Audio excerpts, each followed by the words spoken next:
Hello Power Rangers Lightning Collection fans, and welcome back to Lightning Storm, the series where lightning always strikes twice as we talk about everything that has happened in the past week for the Power Rangers Lightning Collection. Now today's going to be a fun little episode as we kind of just talk about the aftermath of the week since Hasbro Pulse Fan Fest that occurred last Friday on April 9th. Now we really didn't get anything new in terms of no new listings this week or products releases or anything like that, but there were a series of interviews that have trickled out and will continue to keep trickling out. And just some little updates, now that the dust is kind of cleared, we can kind of look at Fan Fest and think about everything that happened. So let's go ahead and get right on into it.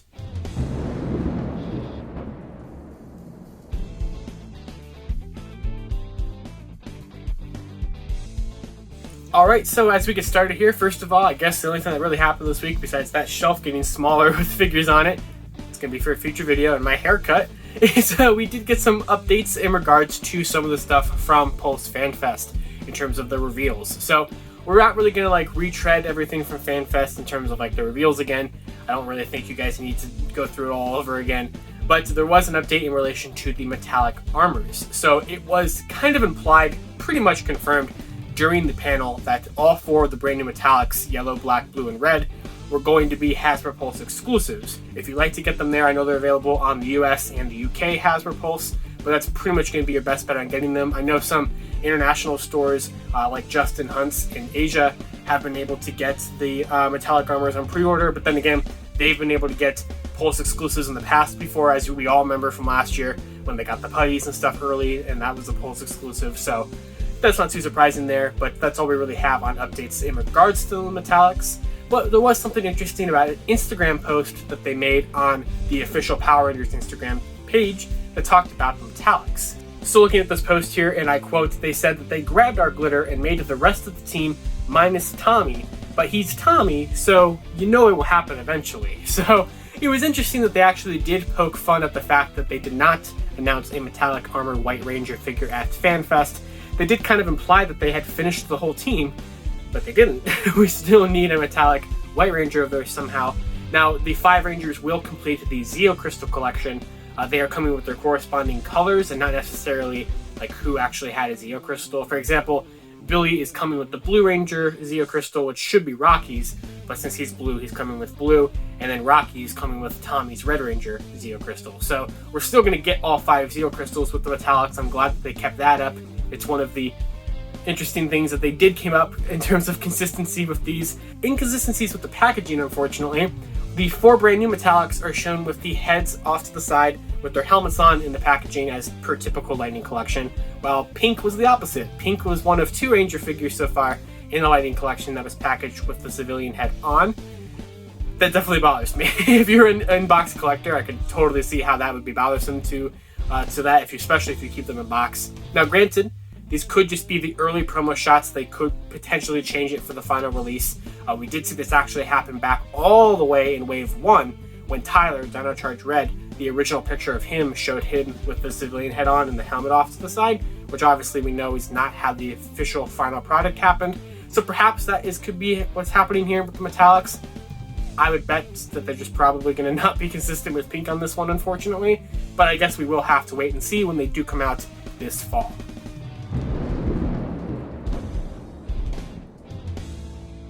Now moving on from the metallics, this actually is a pretty good segue into our main topic of the video, and we're going to be talking about the Power Month and the capsules that they announced at Fan Fest. Now first of all, I don't know how Fan Fest was for all of you guys. I saw a lot of general consensus that people were not happy with it. I was personally very happy with it for the fact that it was all surprises. I like the metallic armors, the Sentry looks awesome. But honestly, I was just amazed that nothing on the 26 listings list had actually been announced of all the listings we have. I have seen this past week people say, oh, did Monsters Wave 2 get canceled or something because it didn't get announced? And people were saying oh, all your predictions were wrong and everything. Well, yeah, it happens. I'm not perfect. I'm not going to get things right here all the time. I report the best information I can possibly gather. And I didn't know what was going to happen at Fan Fest. I just was kind of assuming based off of things that I figured were ready enough to see, because I had no idea that Power Month was going to be a thing. And that really kind of starts painting a decent picture of what is happening here. since we have so many listings, and they kind of hyped up this huge big event here with all these capsules. Now, one thing that was very beneficial was at FanFest, they had that big wall at the end of the panel of different Power Rangers fans and influencers and things. And for a majority of them, and I think a bunch of other people too who weren't necessarily invited to the whole wall, were given access to interview the Hasbro Pulse team, the Hasbro team behind Power Rangers, consisting of Bridget, John, and John. So basically there's been a bunch of interviews that have come out this past week from different news sites, different podcasts, YouTube channels, all this stuff, and they're still trickling out. So I know that today, at the day that you're watching this video, if you're watching it on the Saturday that it's uploaded, there will be a new Ranger Commander Power Hour episode out that will be their interview with the Pulse team, and there will also be a new video out on the Illuminati. So Eric at Ranger Command and Joe from the Illuminati are going to be interviewing the Hasbro Pulse Power Rangers team here. So I don't have any information from their stuff yet, of course. Now, I don't know how many of these fan sites and fan outlets were given opportunities to be, given an interview with the team. But if I see more, everyone that gets uploaded, I will be putting in the description below, so we can kind of just have them all in one place. I'll probably put together some kind of link tree thing or something to post on Lightning Fig PR on Twitter as well, so they're all in one place. But I took some notes. I watched the ones that are out so far, so we can kind of gather some interesting information that has come from them. Nothing too crazy has happened from these. They're not going to be revealing stuff during these fan interviews, but they did kind of give some good clarifications on what they were talking about at FanFest. So I'm going to be looking at the notes here. We had 3 interviews that have come out so far this week. One from Toy_Wizards, also known as Scott Zillner from Power Morphicon. They did an interview along with Hassan Ahmed 120 on Twitter, and No Pink Spandex, of course. The 3 of them have released their interviews. I'm sure there could have been more that I missed, and if there are, like I said, any that I find will be linked in the description below. So be sure to check them all out. I think they all got like 15 minutes or so to chat with the Hasbro team. And there were some pretty cool tidbits here, so let's discuss what we got here. So they talked about during these interviews what a capsule is. Now, a capsule really is a collection of related store-exclusive items that are kind of themed around something. So they talked about how GameStop is going to be having a Pink Ranger capsule. They're going to have a retro capsule at Walmart, and I don't know what's in the GameStop capsule. Now, interestingly, this could have just been a coincidence. There was one of those PCS statues of Ranger Slayer that went up for pre-order at GameStop shortly before FanFest with an August release date. And this whole Power Month thing is supposed to be in August, so I don't know if this statue is supposed to be related to the Power Month thing capsule. I don't know. The wording that John used during FanFest kind of implies that the capsule for GameStop is going to be kind of revealed soon. Maybe not all the way until August. We have to wait. Maybe they were revealed before the summer or something. I don't know. They did mention the retro capsule at Walmart. Now, while we don't know if anything in there for sure, my money is on the fact that we've had listings for months for Wave 2 of the Retro Morph figures, consisting of Mighty Morphin Yellow, White, Green, and Ranger Slayer. So those are going to be like those Retro Morph, the flip heads, where, these, but redone in the Hasbro style. Looks like we're going to be getting Wave 2 of those probably in that capsule. I mean, Retro Morph, they're Walmart exclusives. We haven't seen them yet. Perfect scenario for that.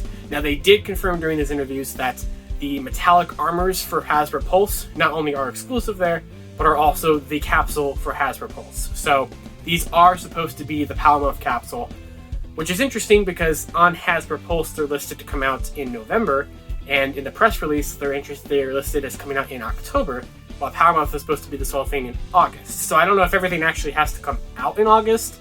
Maybe there'll just be a bunch of reveals in August.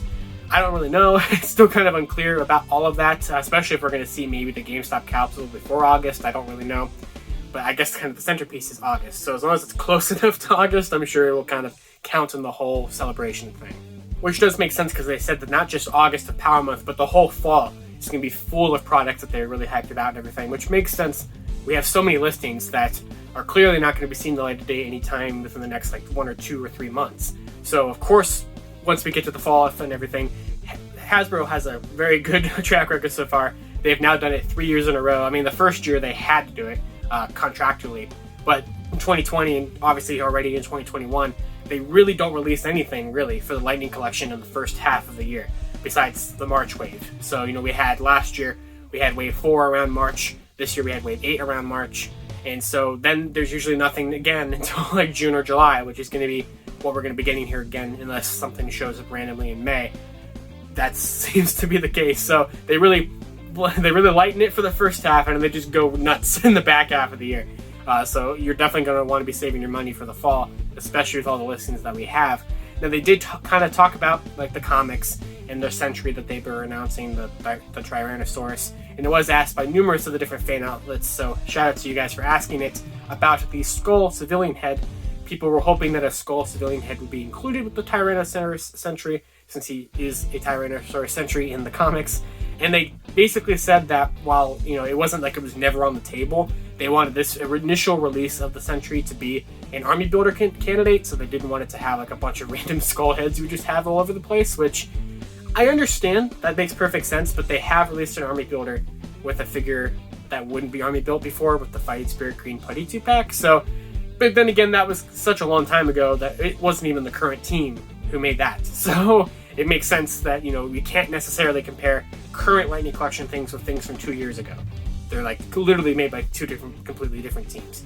So that's all we really had in terms of things about the Century and things about the Metallics. They did kind of a couple of times Omega Rangers and, you know, Mastodon Centuries kind of popped up as really cool comic ideas to do.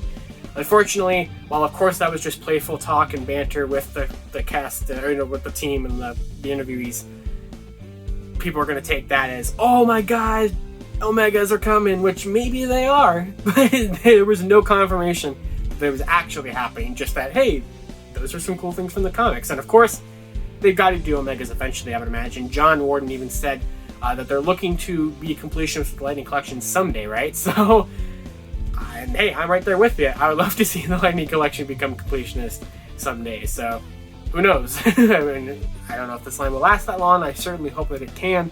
But it was just cool actually getting to hear clarification on the capsules and talking about things that were announced and are going to be coming. And of course, I do believe the questions had to be vetted beforehand, so no one asked about, as far as I know, Monsters Wave 2 and all this other stuff. I don't know what's happening with that. I am pretty surprised that iGuy and Prontus Head were not announced at FanFest. It makes me wonder, this is just speculation, but it makes me wonder if maybe they are reworking it somehow, or they were taking into effect the negative response to Wave 1, since they made the figures way too big, and things like that. Now, they clarified numerous times, you know, the team is fans, they're looking at all the social media stuff. I don't know if anyone from the Hasbro team watches Lightning Storm. They probably hate me if they do. So, hey, if any of you are watching, love your collection a lot. I'm sorry I leak all your stuff. I'm sure you hate me. But besides that, that's all we really had from those interviews. Like I said, 2 more are coming out today that I know of that I'll be sure to link on, you know, in the description, as well as I'll be retweeting them and stuff on Lightning Fig PR, so be sure to check them all out. I just really like that they actually reached out to fans to do these interviews. Now, of course, there is repetitive information and repetitive questions through the interviews, which is to be expected, but they're all enjoyable in their own way to get to hear from John, and Bridget on all this stuff, and I'm really happy that they did that. So that's all I really got for this week's episode of Lightning Storm. I hope you guys enjoyed it. Let me know down in the comments below, what do you think, you know, what is happening here? What do you expect in the capsules? You know, we do have also a Target and an Amazon capsule coming out that we have no information about. You know, all we know is Retro at Walmart, Pink at GameStop, Metallic at Pulse, and the other 2 are a mystery, but of course we do have those listings from Toys R Us Canada that seem to maybe be correlating with the Target exclusives for the year. And then of course we have the Lava Equinox 2-pack over at Amazon, which is probably going to be part of Amazon's capsule of some sort. But yep, I'm done. That's all I have. We've already been running for a pretty decent amount of time here, so there won't be a Lightning Strike of the Week this week. We'll probably bring that back next week, because I'm sure we're about to hit another lull in the Lightning Collection news cycle. But thank you guys for watching. Like I said, be sure to comment down below, what do you think is going on? What did you enjoy from these interviews? You know, what are you looking forward to with these capsules? And of course, you can follow me on Twitter at 2 different places, at LivingRangerKey, at LightningFigPR. And until next time, Pulse team, if you're watching, love your guys' work. Thank you for everything you do. I don't know if you're watching. And of course, I'll see you all later on Lightning Storm. The series for Lightning always strikes twice.